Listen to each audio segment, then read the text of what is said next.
Me parece que há dois enredos de duas escolas que se encaminham para o terreno conhecido, né? Portela, com seu enredo diferente, interessante sobre o Rio, mas ainda assim algo que a Portela tem feito nos últimos tempos, e a Beija-Flor, né? Com um griot conta a história, um olhar sobre a África, etc., que é a cara da Beija-Flor, né? Então, Portela e Beija-Flor ficaram no terreno do que elas sabem fazer bem. O que você achou dessas sinopses, desses enredos?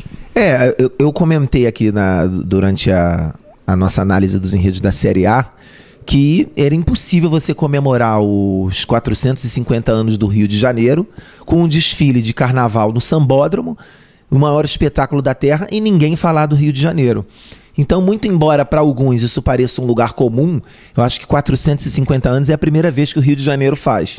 Então, o enredo já se justifica para todas as escolas que estão falando do Rio de Janeiro, ficando, porém, aquele desafio. Como retratar um tema que aparentemente é um lugar comum de uma maneira que fuja desse lugar comum? E acho que, mais uma vez, o Alexandre Lousada, como um dos mais extraordinários carnavalescos que nós temos, trouxe uma contribuição interessante. Ele traz uma proposta de um olhar surreal sobre a cidade maravilhosa. Então ele trabalha inclusive com uma pitada de humor, né?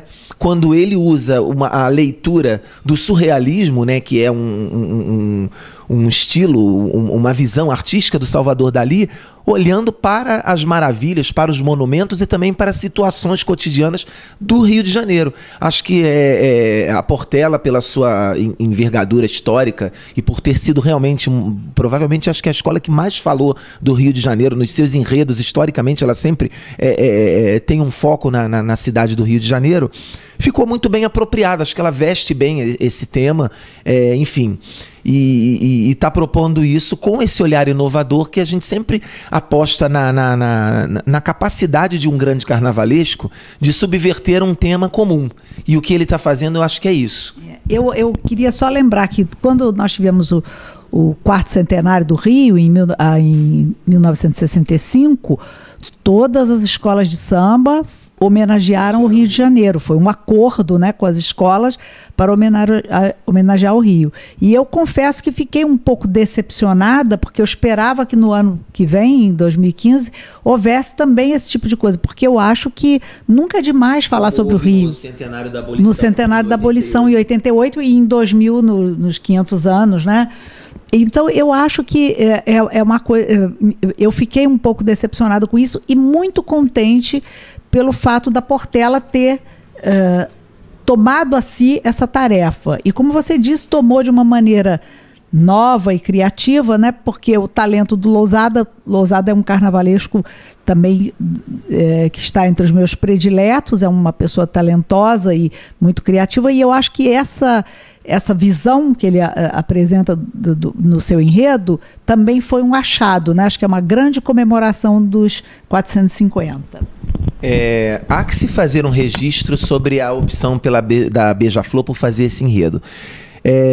Achei extraordinário que uma escola com a grandeza, com o porte, com a envergadura que a Beija-Flor tem, apresentasse um enredo que, de certa forma, e mais uma vez eu vou pedir licença pelo uso do verbo, mas é que às vezes a gente não consegue alcançar o verbo certo, eu vou aspiá-lo para ilustrar o que eu quero dizer, mas ela parece estar retratando o que ela mesma reconhece não ter sido o seu melhor, e não é para mim, nem para Raquel, nem para os críticos, mas para a sua própria comunidade, que foi o desfile de 2014. Quando nós pontuamos negativamente a sua proposta de enredo para 2014, e inclusive justificando que não era nada pessoal contra o homenageado, que era o Boni, mas tão somente pela nossa observação de que aquele enredo não se adequava, não identificava a proposição da escola, o que faz a Beija-Flor para 2015? Ela mostra a sua grandeza em olhar para si mesma no espelho, ver o resultado que foi alcançado, muito embora saibamos que nem sempre o resultado reflete a grandeza do que a escola mostrou, ou o nível do que a escola mostrou, mas no caso da Beija-Flor, embora até com uma penalização um pouco exacerbada, refletiu o mau momento que ela atravessou pela escolha que fez. O que faz essa Beija-Flor? Ela se reencontra com o seu melhor, ela busca novamente a sua essência, ela traz um enredo que, dentro da sua proposição, tem a sua cara, mas ainda assim inova. Eu achei curioso, inclusive, e vou fazer uma licença aqui para fazer esse comentário que é muito caseiro, né? Sobretudo por ser o Laíla, um colega nosso aqui do site, e também o Cláudio Russo. Mas assim, é curioso que houve uma circunstância, uma situação curiosa no Sambódromo esse ano, que por uma determinada prática religiosa do Laíla na concentração, teve uma reação adversa no setor 1. Ele fez lá um determinado ritual e que o público reagiu de uma forma, enfim, desagradável. E aí a Beija-Flor vem com o enredo africano e ainda faz uma afirmação de que o enredo vai ser um enredo histórico, africano e que não vai envolver religiosidade.